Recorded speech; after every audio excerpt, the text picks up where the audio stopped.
Welcome on in, Pickswise Nation. It is Let's Bet It, presented by Superbook Sports. I'm Jared Smith in the hosting chair today. Everybody look out. What could possibly go wrong, right? Speaking of what could go wrong, Howard Bender with us today. A very exciting day anytime HB is in the co-pilot chair. Good morning, Howard. Good morning. How are you today, Jared? I hope to not let you down here. What could possibly go wrong? I don't know. Yeah, I don't know. Pete Fiutak, publisher of collegefootballnews.com, will hopefully save us in a few minutes from any chaos that we cause here on the show. Maybe we'll shut down the Pickswise YouTube channel if we get too wild, right? All right, on today's card, NFL midweek line moves. I'm sure we'll get Howard's thoughts on who's in his fantasy lineup this week and who are some of the movers and the shakers there. Also, some NFL conference winner odds.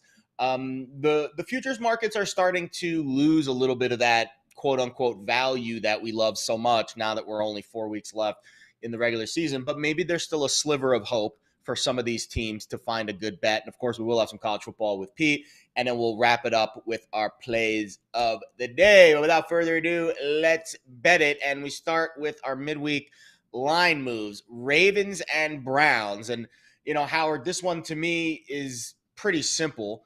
It's all based off of what we're hearing with Tyler Huntley. And we're hearing maybe he's going to play this week. He did practice in a limited fashion. But this number did move off the 3. Cleveland was favored. And now I wouldn't be shocked if we saw it drift a lot closer to the Ravens as a pick'em if Tyler Huntley continues to trend in a positive direction. The one fly in the ointment, of course, it's a short week.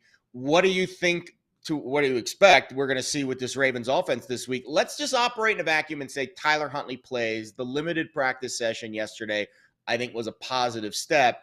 What do you think we see from this Ravens offense week 2, Tyler Huntley under center?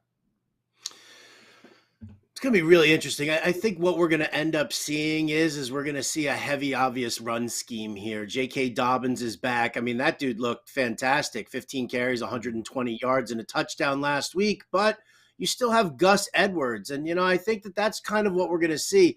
You talk about the short week with the game being on Saturday, and that definitely does kind of it comes into play a little bit here because Dobbins actually turned around and said that he doesn't consider himself 100% back yet from his torn ACL. So I do think that we'll see a mixture of that. Now, Huntley can pass the ball. We don't, we don't hate that. I mean, I would like to see him involve Mark Andrews a little bit more. He's got Demarcus Robinson. Maybe we see some deep work to Deshaun Jackson. That's the problem, really, though, I think, with this Ravens offense is that you can take a couple of shots downfield with that receiving core, but there's really nobody there that really lights it up enough for us, even a guy like Mark Andrews. So I think from the Ravens standpoint here, and we all know, like if you want to beat Cleveland, what do?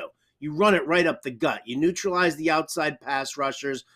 Cleveland's DVOA against the run, it's in the bottom 5 of the NFL right now. And so I think that's what we see. We see a lot of Dobbins. We see a lot of Gus Edwards. You look to this matchup here, the over-under is a little bit on the low side for me. Like I can't, 37.5 with Tyler Huntley in there, with the way Deshaun Watson is showing improvement. I'm probably ticking on the over here, but I do think Baltimore is going to want to try and slow this whole game down. Yeah, and you're right about Cleveland. 29th in rushing success rate allowed, almost 45% of runs against the Browns graded successful this year. Total has been a nosedive.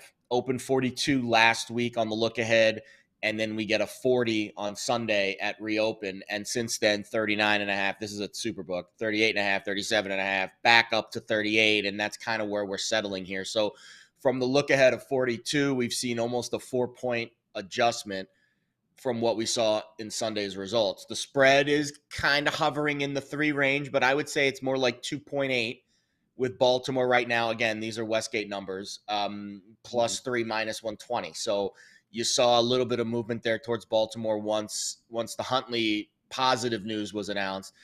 I think a lot of this too is Deshaun Watson, right? This is his 3rd game. It's his first home game.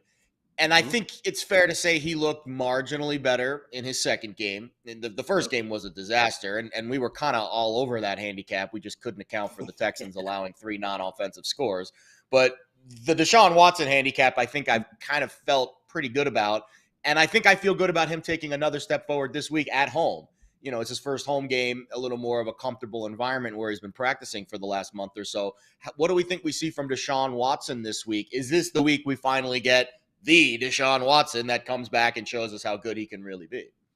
Well, I don't necessarily know if it's the Deshaun Watson that we get back. There's still some growing pains. Amari Cooper's still dealing with the hip injury, so we have to watch that. I do love Donovan Peoples-Jones as a secondary target for him. And David Njoku is also a fantastic target. Njoku has been, it's so funny, when I mix like the fantasy side and the reality side of things, it can be kind of tough because I was all in on David Njoku coming into the season as basically the number 2 or 3 target in this offensive scheme. We've already seen Deshaun Watson kind of lean on him a little bit last week. And like you said, marginal improvement. I think we see a little bit more of that. I think we see him extend plays with his legs a little bit better. I think that he does run the ball a little bit more. I mean, listen, you've got a really good pass rush here with the Ravens. And I mean, with Roquan Smith, over there, or Roquan Smith over there, Patrick Queen as well, right in the middle of the field. It kind of gums things up, and it allows that pass rush to really come in from the outside. So I think Watson, moves around significantly more. Let me ask you this. If Tyler Huntley, they officially clear him, they say he's starting 100%, does this over-under tick back up closer to 40 for you? I don't know. I think the Huntley news is what's really driving the number here. I think it'll probably go up if Huntley starts. I think it probably gets back to a 2.5, or maybe, it's already a juice 3. It probably ticks back down to 2.5, and we probably get maybe a half a point or a point of movement to the over if it is announced that Huntley's in. I'll echo one more thing about the Ravens defense before we move on. The scheme has been the same all season, but there's been a massive uptick in production from Patrick Queen at the inside linebacker position since Roquan's been added into the mix. It's almost like they both needed each other to kind of find their best game this year. And that happens sometimes. You take Roquan off Chicago, where he's kind of the lone wolf of that defense, the best player, and you put him on Baltimore that has some other pieces around him. And you not only does Roquan play better, but those pieces around him, most notably the guy playing right next to him, Patrick Queen, I've noticed a sharp uptick in production in his analytics since Roquan's came on. So that's a very positive thing for the Ravens defense down the stretch, because you would imagine Roquan's only going to get more comfortable. Again, this is a Ravens defense that doesn't blitz a ton. They're basically the exact opposite of their scheme from last year with Wink Martindale. Mike McDonald plays a 3-4, completely different scheme. It's taken some time for them to kind of figure it out. And now with Roquan in the mix, you've seen Patrick Queen play better. You're seeing the secondary play a little bit better. It's been a much better unit for this Ravens defense over the last 5 weeks with Roquan. All right, let's move on to my team. Jets, a big adjustment in the line this week. They go from a 3-point favorite. Yeah, our team. Come on. I'm right there with right. Oh yeah, that's right. It's weird. I'm not used to doing it. I'm not used to doing this show with a fellow Jets fan. It's very usually it's either Giants. Yay! It's either that or it's the Giants. And I have to deal with Zeno screaming at me about the Giants. But today it's a Jets show. I should have worn my Jets shirt today. But big adjustment here on the look ahead from the Jets laying 3. And then, of course, the results from Sunday played out. The Jets, they didn't play terribly. They just got their butts whipped, at least Mike White did, in Buffalo. They still covered the spread. So they exceeded odds maker expectations. And obviously the Lions massively exceeding odds maker expectations. We were all over that game. Double-digit win over the Vikings. Pretty much controlled it throughout. But we see a 3-point move on the look ahead. I think it's related to Mike White. But that being said, Mike White, positive news on Monday and Tuesday, and this line hasn't really moved a whole lot off of a pick'em now. So we see a 3-point move from Jets -3 on the look ahead to now a pick'em. And even with some relatively positive news dropped into the market for Mike White yesterday, still hanging a pick 'em. Did the line move too much, Howard? And right now, do we see some value on the Jets as basically the line's telling you the Lions are the better team if they're a pick 'em on the road. So is there a little bit of value here on the Jets now that this line's moved off the 3? I don't necessarily know if there's really any like real value for the Jets. I mean, listen, Mike White declared himself ready to go, and listen, Yes. you gotta love that. You definitely do, because you don't want to see Joe Flacco under center here. I think what this kind of comes down to is I think the Jets probably have a little bit of value just in the sense that Detroit's defense is bad. They're bad. I mean, listen, I know that they seem to manhandle the Jaguars a little bit. I know that they've played a lot of tough games throughout this season, but they give up points. And I think that if Mike White is completely healthy, and he's got Garrett Wilson, and he's got Tyler Conklin, and he's got Elijah Moore, well, then all of a sudden there are weapons, and this can turn around. And I do agree that this game could go either way. You're also dealing with, I mean, I don't know exactly what the weather's going to be like on Sunday. I try to wait until like Thursday or Friday to really start diving into the weather.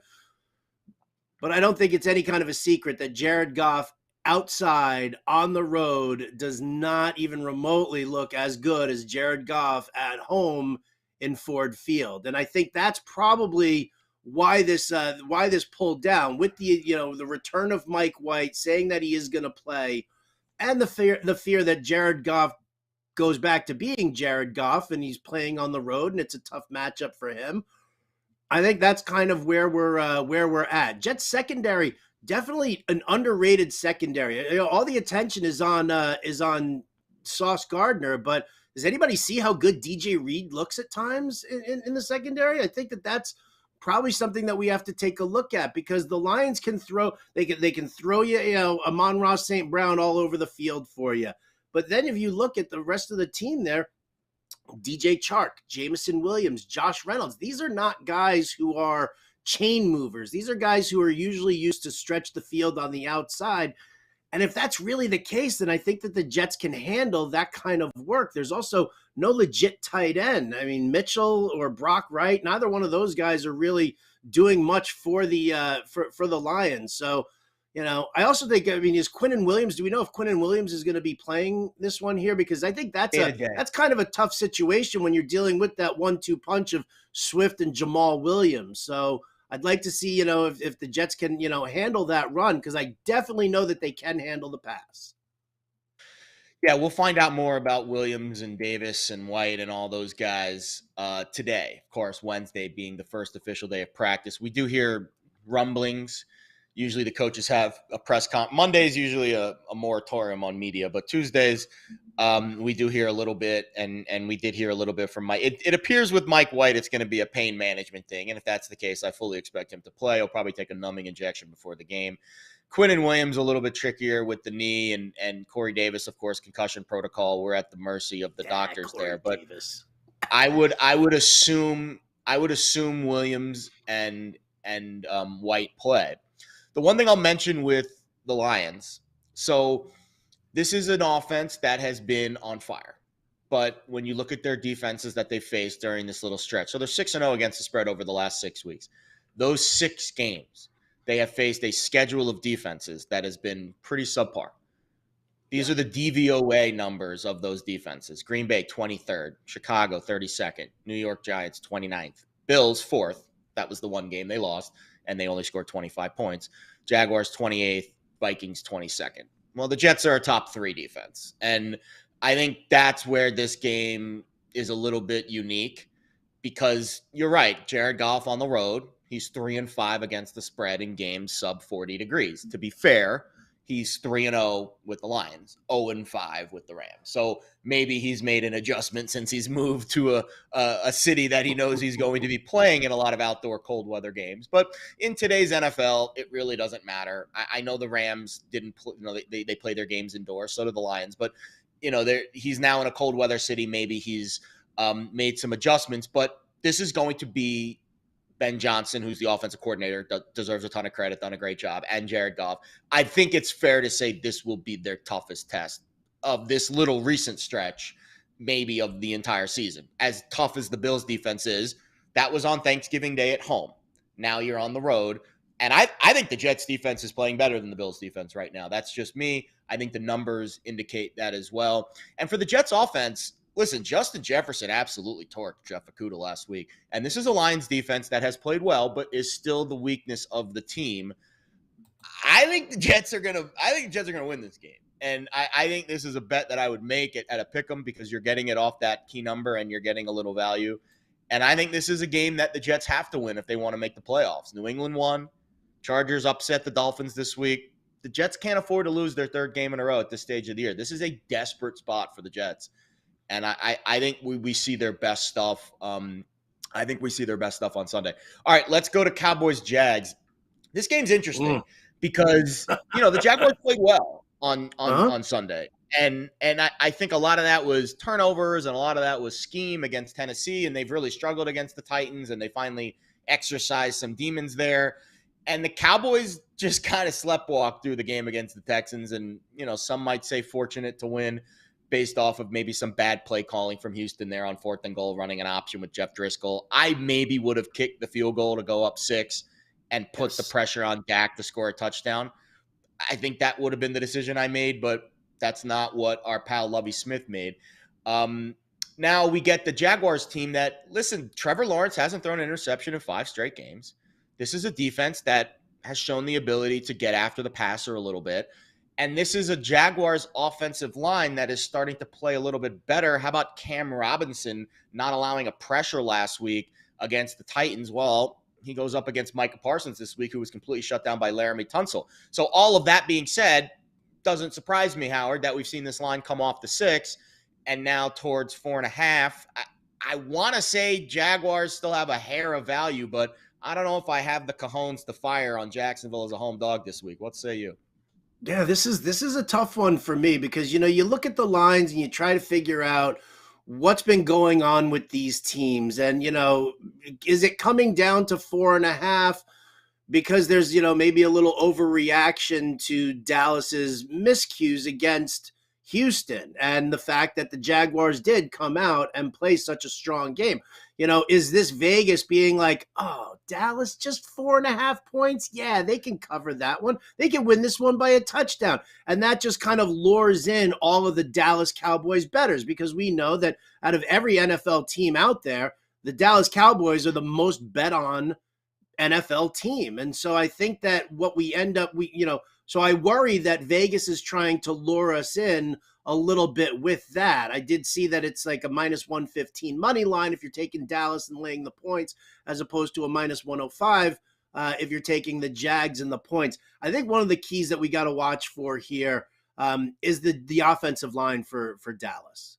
Like, I think that's probably going to be a very interesting spot to take a look at because, Tyron Smith is coming back, but then they just lost another guy. And are they going to be able to, handle that Jacksonville defense? And it's not a great defense. It's not a huge pass rush. They don't, they're like middle to the bottom of the pack in sacks overall for the season. But we've seen Dallas when they struggle with their offensive line, Dak struggles, the ground game struggles, and things like that. If I had to lean right now, I'd probably still lean Dallas on the road, laying the 4.5 points. But if it starts to tick up a little bit, I might have to go back to Jacksonville. And I don't want to. I think that there are certain matchups for the Jags that we're going to like to see, especially when you got Christian Kirk going up against whoever that backup slot corner was when Jordan Lewis got hurt. Oh, yeah.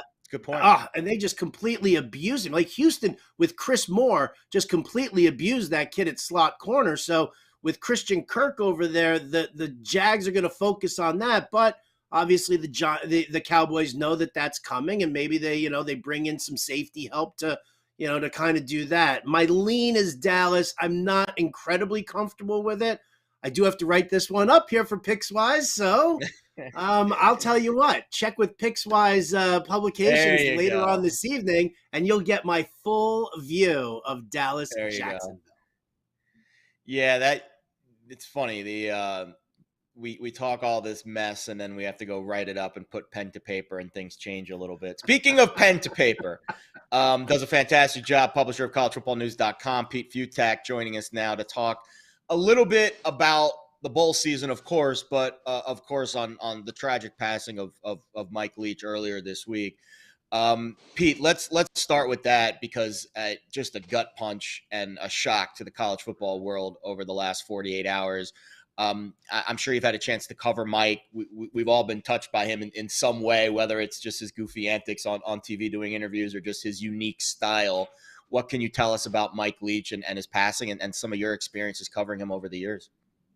Yeah, unfortunately, I'm the one person with the boring Mike Leach stories because a couple times I've met him where we're both like, I didn't have these life-altering experiences where he did something goofy or crazy or anything like this. But look, the guy, everything you just listening to you talking about the NFL and listening to everything that football is now. If you're a modern day football fan, it's probably because of Mike Leach. And because, look, start with this. Remember, how people of a certain age would remember Oklahoma football was all about the running game and the wishbone offense. And it was cemented in one of the greatest programs of all time that you ran the ball, you played great defense, and nobody threw the ball.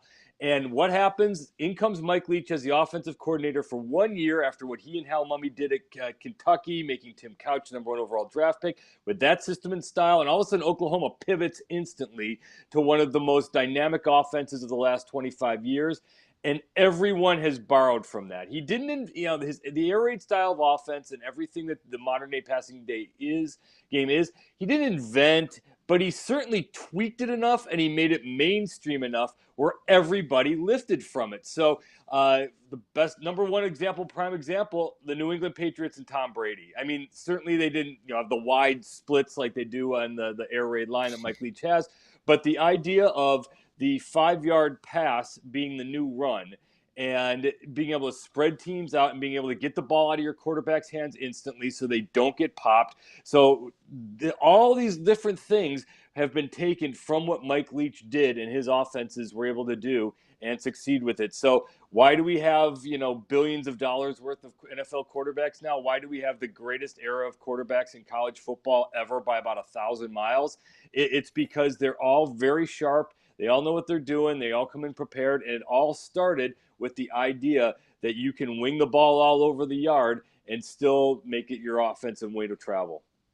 No doubt about it. 10,000 miles ahead of the game here, without question. Pete, thank you so much for joining us. Let's get to some of the action here for the Bulls. And I don't mean to just go to the obvious, but I do need to go to the obvious here as a Georgia fan. And I love that Georgia defense. My question to you is this Georgia defense going up against Ohio State and what they bring to the table. Is this maybe a little too much offense for Georgia to handle? We're about to find out quick, but they're missing two of the key parts. Travion Henderson, their great running back, is out with a foot injury.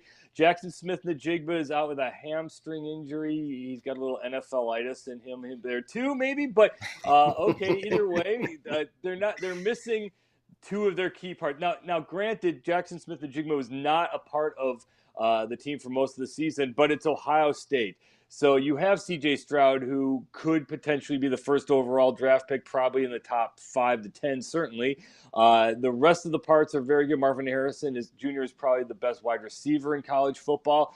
And they've got guys upon guys upon guys. And the key to Georgia and Ohio State is there are about 3.5 teams in college football this year that have the same NFL talent level. There's Alabama, there's Georgia, there's Ohio State, and there's the USC offense. So if you're Georgia, you're playing a team finally which has NFL guys on all sides and every spot that can at least hang with you. So certainly this is going to be a test. You're going to get a rested Ohio State team that, look, at this point for Ohio State, considering the situation, the pressure is sort of off. I mean, this could be 2019 Alabama or 2014 Ohio State where you get into the 4 seed, you let that team with all that talent in. Let's see what happens. But at the very least, man, between your Georgia fans and Ohio State, they've had to create a new level, I think, on the dome there in Atlanta, because this is going to be they've had overflow. This is going to be probably the biggest attended event ever in that stadium. That's even including the national championship of a few years ago when it was Bama, Georgia. Yeah, love it. It's going to be a really fun game. The other college football playoff game, it features, I would say, the most polarizing team in the country in TCU, and the market has been sour on this team all year, but they just keep winning. They didn't win the Big 12 championship, but they get rewarded anyways. Pete, I guess that's where I'll start before we get into the game itself. Do you think the committee got it right, keeping TCU at the 3 spot, giving Ohio State that 4 ticket? And obviously the top 2 teams clearly were easy decisions, but do you think the committee was accurate in their bottom 2 in the college football playoff? Yeah, they sort of had to. I mean, if you're going to go by the precedent of the 8 years of the college football playoff, you had to kind of go with it. There were only 4 teams that had 1 loss or were undefeated, and they all got in. You couldn't put in Bama. You just couldn't. 2 losses. Clemson, they won their ACC championship, probably should have gotten more love than it did, but there really weren't any other choices for this. And fortunately, 2 years from now, we don't have to talk about that because there's going to be a 12-team expansion, and we're going to be talking about what 2 Saturdays ago would have been one of the 5 best days on the sports calendar. When you got those championship games, which are kind of like play-in games for the college football playoff, and then the college football playoff that's going to come up which would be probably this week or next week. They haven't quite figured out how they're going to do this yet, where you do have these early games. So it's going to be a lot better. But, yeah, they kind of got it right. Now, to your point, I butcher this joke always. It's the old Eddie Murphy line. If you have Spock, Kirk, Bones, and Rear Admiral Johnson going down to a planet, which one's not coming back? Take a guess. Well, that's TCU.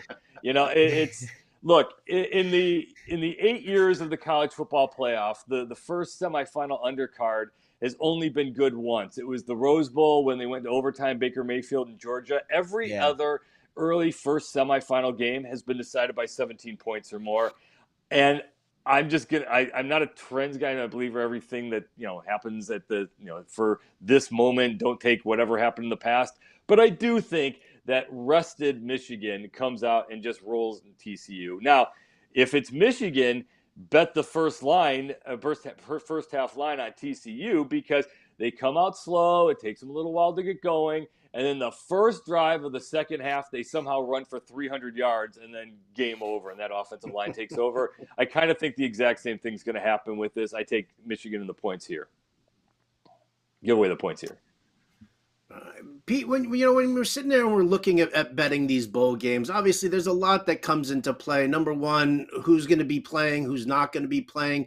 Is there a game that you look at on this schedule that may or may not be one of those, really just, it's a great game to bet. It's going to be a great game to watch. You're not worried about guys dropping out or anything like that. Is there somewhere that you're kind of leaning and for this week?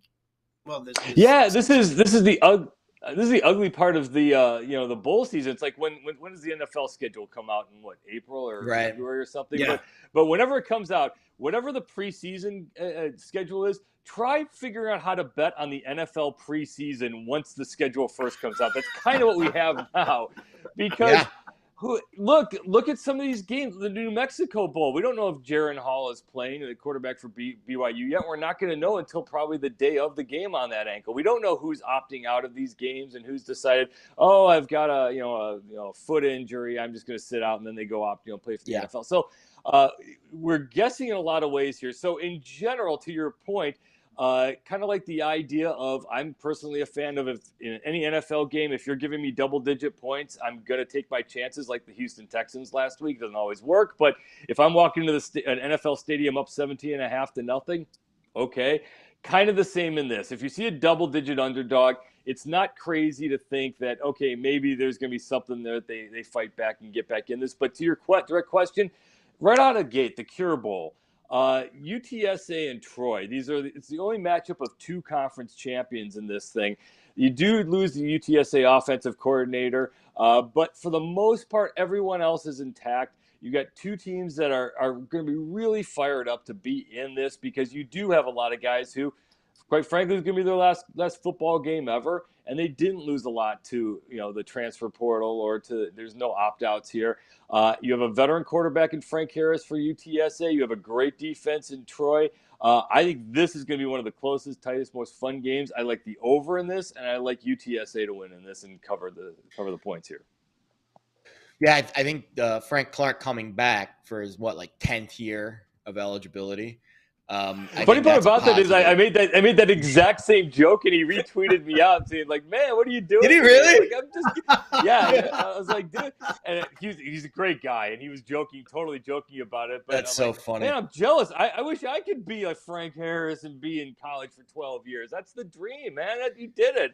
And he was just joking around. Well, the irony is that there actually was a joke in Tommy Boy. Lots of people go to college for 7 years. They're called doctors. Exactly. 7 years of college down the doctor, Frank Clark, is I've been going to this school for 7.5 years. I'm no dummy. Well, you know what's weird, though, is you do have it. Watch the transfer portal, because you do have that. Where because of the COVID, so many guys that are getting and because of it, there are 26-year-old guys. I mean, it's one of my running jokes with people. Like, to me, Lamar Jackson. There's always going to be some stat that Lamar Jackson's younger than half the players in college. He's still like only 24ish years old. Stetson Bennett's like 45. I mean, he's like a 20. He's gonna be like 26 or something when this game starts against Ohio State. So some of these guys are just gonna hang around, and why not? What else are you gonna do? You're gonna go out in the world. The world's mean. Stay in college and go live the life. The world is mean. How about, and we'll get to this last, and you don't even have to pick the game, but it kind of bleeds right into what we're talking about. Another game this weekend, North Texas, featuring 29-year-old quarterback Austin Aune, who was in the Yankees farm system for like 5 years. Yeah. And they face Boise State, who, they're a massive underdog in this game. But, you get these interesting stories during bowl season that are unique. And I think everyone wants to take away bowl games. I'm not in that. I'm not in that boat. I don't subscribe to that way of thinking. I think these bowl games are fantastic. First of all, the programs get an extra 2 weeks of practice time. And if you don't think that matters, go ask any coach on any one of these staffs if they don't think that extra 2 weeks, or I think it's 2 or 3 weeks, whatever it is there, of the extra practice time is absolutely vital. Second of all, everyone's always, it's like holiday Grinch, Pete, right? Like, why are we taking bowl games away during this amazing time of the year where there's literally a football game on every day for the next month? So I don't. Yeah, what are you supposed to do at these holidays? Yeah, what are you supposed to do at these holiday parties? Talk to people? Like, no, it's you want to keep them on the background. Who wants to do that, Howard? Right? Jeez. Like, nobody's making. I'm with you. Nobody's making anybody watch these games. I mean, so they are kind of fun. To your point though, they do need to be tweaked. The expanded college football playoff should help this, because you have more meaningful game. I mean, My Dumb Sport's the only one that plays its exhibition season at the end. So. There is a part of this that's kind of hard, and it's because of the opt-outs, because of the transfer portal, because of the coaches, where you do get certain games where you have teams that are just basically wearing the uniforms but have nothing to do, like your first question here was, they have nothing to do with the team that was represented throughout the year. Now, to the North Texas Boise State game, this is one of my favorite picks. I love Boise State in this, because you do have most of the team together. You have a running game that's going to run for about 400 yards against the Mean Green.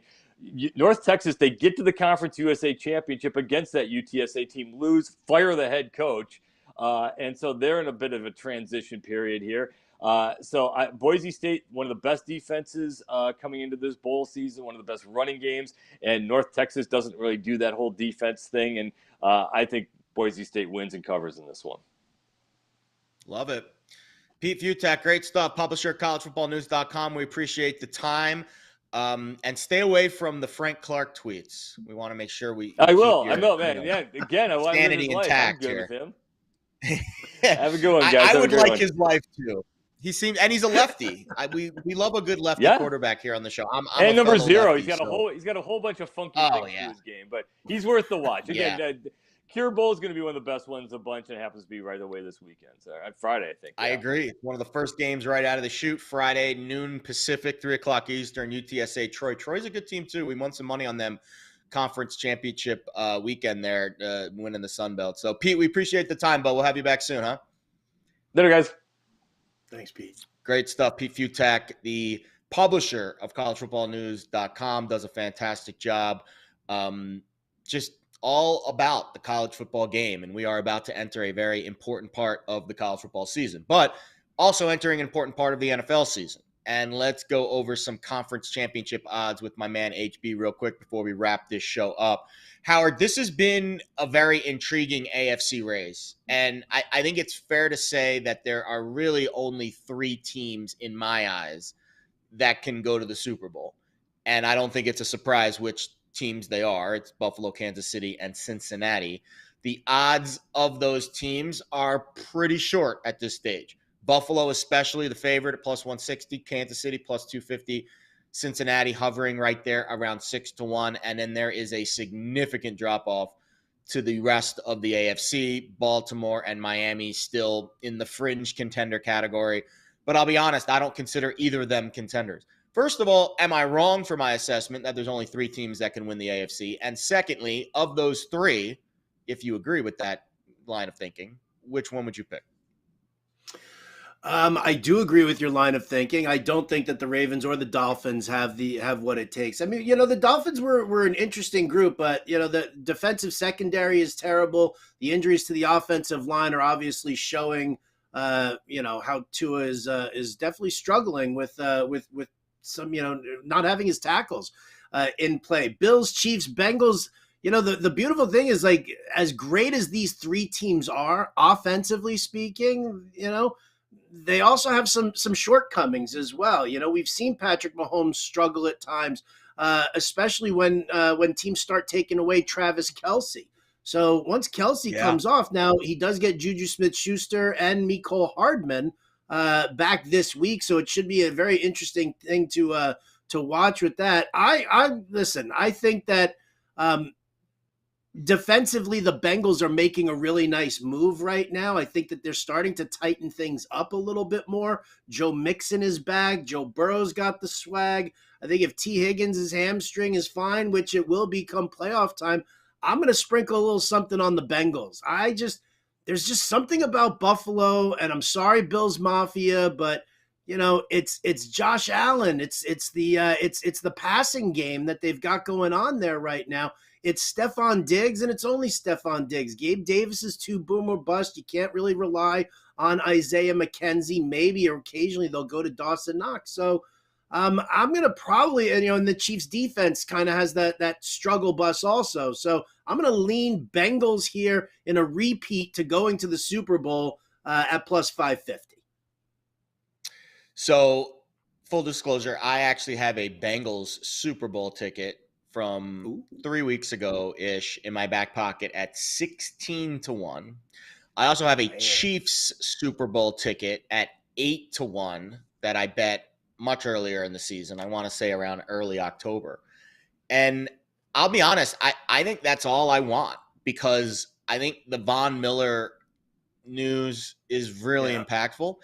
And I think the only reason why I still give the Bills a stone's throw to make the Super Bowl is out of respect to Josh Allen and how the upside that he can bring to any football game.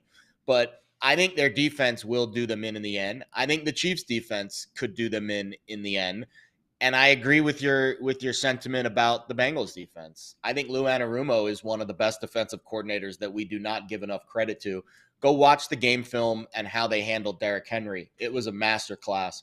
One of the best performances of the season against Derrick Henry. The irony is the following week, Jonathan Gannon had maybe the 1B performance against Derrick Henry as teams are kind of learning. And maybe he just took the Lou Anarumo script and just turned it into his own, because that was the first time all season I expected Derrick Henry to have a good game, and it was just not there. And that's impressive. And I think the Bengals defense, there is something to be said about the runners up motivational angle. I've used that angle in prior years. I remember in a World Series run with the Royals, the year that they lost to the Giants, and then they followed up with that win over the Mets. I mean, I was all over that angle. And I'm not saying it happens every year, but I do think there's something to be said about the runners-up vibe and how close the Bengals came to winning that game, and just an impressive run for Cincinnati. I really think they're the team to beat right now in the AFC, and you could still get them at a relatively favorable price beneath the two favorites, Buffalo and Kansas City. All right, let's hop over to the NFC. I'll be honest, Howard. I have absolutely no idea. Yeah, the Eagles are obviously the popular choice. They're playing the best right now, but Jalen Hurts has never won a playoff game. So you're relying on a guy that's never won in the playoffs and a coach that's never won in the playoffs to win 3 games in a row to win the Super Bowl. They'll have the bye probably, and they'll have the 1 seed. So they'll have to win the divisional round, and then they'll have to win the NFC Championship game in order for these numbers to come to fruition. Eagles plus 160, 49ers, Cowboys plus 350, Vikings plus 850, Bucks still hanging around as Teddy KGB said, at 14-1 with a very intriguing game this week as a home dog to the Bengals. First of all, let's get to the low-hanging fruit. And literally, it's low-hanging. Tampa Bay has no shot, right? We're just mentioning them by name only. No shot to get to the Super Bowl for the second time in 3 years, correct? Correct. And then we can turn around and say that alligator blood is not going to help the Minnesota Vikings either. Right? It's just, it's not. There's too many flaws with this team as well, not to mention the injuries on the offensive line that they're dealing with Bradbury and Darisaw. It's just, we can leave both those teams out. Yeah, I think the Vikings, I mean, if we picked the Lions to beat them last week, I think it's pretty obvious that we don't think that highly of Minnesota. So that leaves us with really 3 teams: Philadelphia, San Francisco, and Dallas. And I don't want to say it's that easy, because it's never that easy. But no, of those 3 teams, is that the right answer to the test? One of those 3 teams will be representing the National Football Conference in the Super Bowl come February.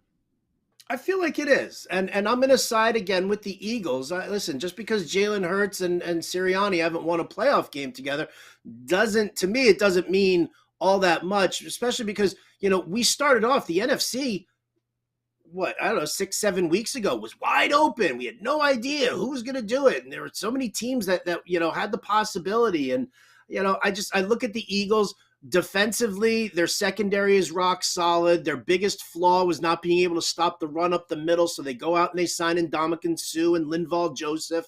And they're rotating those guys in a little bit more. And I think that this defense is going to be able to do it. I love the offensive scheme. I really, really do. I think it's tailored perfectly for Jalen Hurts. 49ers losing Jimmy Garoppolo. Listen, Brock Purdy might have had a great game this past week against the Bucks, but are we really going to put all of our eggs into Brock Purdy? He's got a great name for a sports broadcaster, but can he handle it as a quarterback in the playoffs and run that grind? Even if Jimmy G does come back, will there be rust? And so I do have some concerns there. And then, there's just something about Dallas that it's just, it's all about that letdown. It's all about that, it's like the Cowboys, they ride on this real, real big high, and then all of a sudden they get to the peak, and then it's like a roller coaster, and they shoot right back down. They shoot themselves in the foot, whether it's, offensive line injuries, whether it's, secondary not being able to cover guys properly, whether it's Dak just having himself an off game. So I'm going to take the Eagles. I'm going to play that plus 160. I'll look for my value in the AFC. Yeah, I mean, listen, I think when you talk about this Dallas team, the upside is there. And I do think of both, like the Philly and Dallas. I don't know. I don't want to say anything I'm going to regret right now. So I'll just let Howard be the analyst today, and I'll just let that fly, and we'll just move forward. All right, let's we're going to have plenty of time to talk about the NFC playoff picture. I think the key here, here's how I'll end it. I think the key is what Philly's road looks like. I think if their first game out of the chute is a divisional game against the Cowboys, I could see Dallas winning that game. I really could, because we've seen the bye have a bit of a negative impact early in games on certain teams. We saw it with the Titans last year. And I don't want to put Philly in that same category because I think their offense is a lot more dynamic, especially at quarterback. But you want a team maybe that you haven't faced before because Philly and Dallas are going to play next week. And then that's going to be less than a month before. So I think if Philly can handpick how their road looks, they wouldn't want to face Dallas till the NFC Championship game. That would be my guess. That's if Dallas gets past Tampa Bay in the first round. Ooh. Boy. That'll be a fun one. I think we're going to have Howard back the first week of the NFC playoffs to break that one down. All right, let's move reluctantly forward here. Let's Bet It, presented by Superbook Sports. Oh no, my rundown just died here. So now I don't have the read, unfortunately. Hold on one second as I reset. All right. 3, 2, 1. You want me to say pile up the wins and pile up the money with Superbook? Oh, here you go. I got it. Let's Bet It, presented by Superbook Sports. Yes. Pile up the wins, pile up the money with Superbook right now. The best betting app from Las Vegas, giving you free money every week. You make a bet. Just place a $50 bet each week with Superbook. They'll give you a $5 bonus up to $50 for betting each week afterwards. Arizona, Colorado, Iowa, New Jersey, my former home, Tennessee. Download the Superbook Sports app. Visit superbook.com. Get your streak started today. Let's do a quick refresh on Pickswise.com and see what's floating around for 3 stars today. Kyle Lupus does have a Bulls-Knicks total for you. And that's it. Unless you want some parlay action. There are some megas and some World Cup parlays, and I'll get to my World Cup pick in a moment. But my pal Howard Bender is going to educate me on some NHL for tonight. Howard, your play of the day on the ice, my friend. I see 2 here in the rundown. Is that I can't decide. Is that a parlay, or are you just having trouble choosing? I'm having trouble choosing, and so I did. I bet the parlay just because I needed to do it because I couldn't figure it out. Only 3 games in the NHL tonight. First one, Montreal, Ottawa. I'm taking the over 6 goals. I got it minus 125. It's it's right there. Neither team's offense, neither team's defense is anything to write home about. Nobody blocks shots. Nobody hangs back on defense. It's just that to me is going to be an offensive, not total explosion, but over 6 goals combined for the 2 of them. And then I'm parlaying that with a Kirill Kaprizov anytime goal. I got it at plus 100 for that one because, Detroit's actually, they're going to put Nedeljkovic in for another game tonight on a back-to-back. And it's just not very good. And Detroit's defense, not very good. Kaprizov looks absolutely fantastic. I'm ready for him to put one into the net tonight. So I'll parlay Montreal, Ottawa over 6 goals with a Kaprizov anytime goal, and I will be counting the money afterwards. Count the money.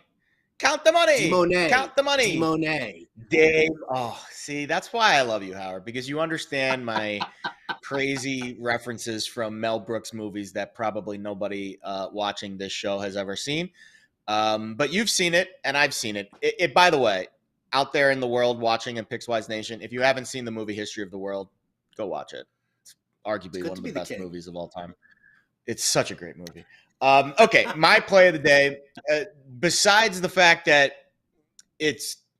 I'm going against my greater judgment here and not taking Morocco +1 because it's like my favorite story of the World Cup. I'm going to go with the numbers, right? The numbers in this particular situation tell me France is going to run circles around Morocco. That doesn't mean Morocco's not going to defend their asses off. But the one thing about, so my full disclosure, I do I have this numbers site that does a lot of the algos for the World Cup, and they spit out Morocco 2-1. 1-1 in extra time, and then Morocco advances in penalties, so they would win 2-1. The reason why I'm not betting that, and I'm not betting Morocco today, is because those numbers do not take into account fatigue and the fact that Morocco has literally defended their asses off against 2 of the best teams in the world over their last 2 matches, Spain and Portugal, and they've sneaked by in both. And that's the style that they play. They've yet to concede in this tournament from the run of play against them. They've scored on themselves, but they have not yet allowed a goal that's actually been kicked from the other team into the back of their net the entire tournament. Literally, the only goal that they've conceded in this tournament was an own goal against Canada. Every other match they've faced has been 0 on the other side. And I think that ends today because I think France will get one, at least one. And I'm a little bit concerned that the fatigue and the dam and the petrol left in the tank there's not much there. Maybe they prove me wrong again.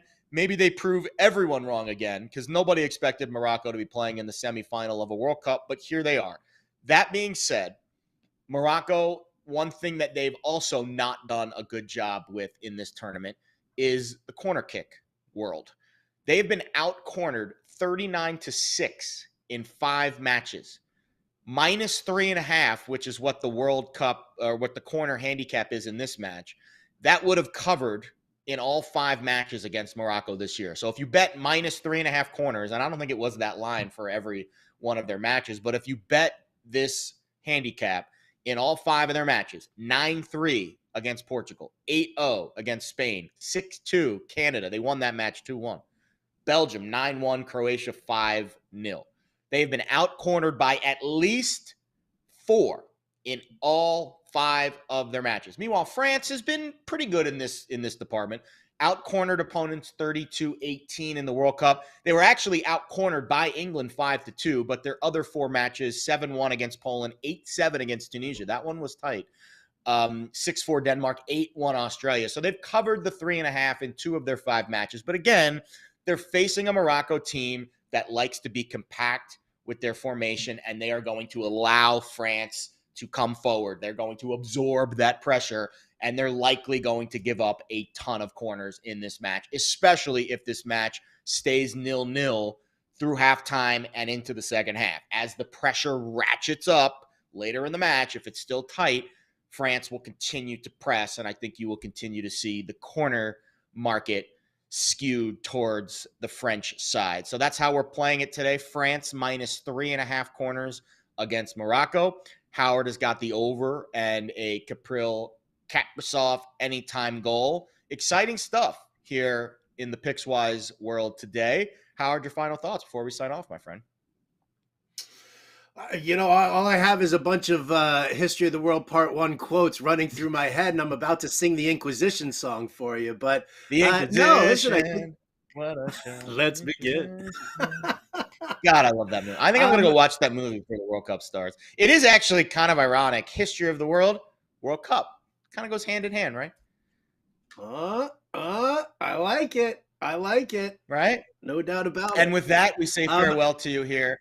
Yeah. On Let's Bet It, presented by Superbook Sports. We appreciate your time joining us today. Go cash some tickets and go watch History of the World. You will not regret it. For Howard Bender, I'm Jared Smith, and we appreciate you joining in today.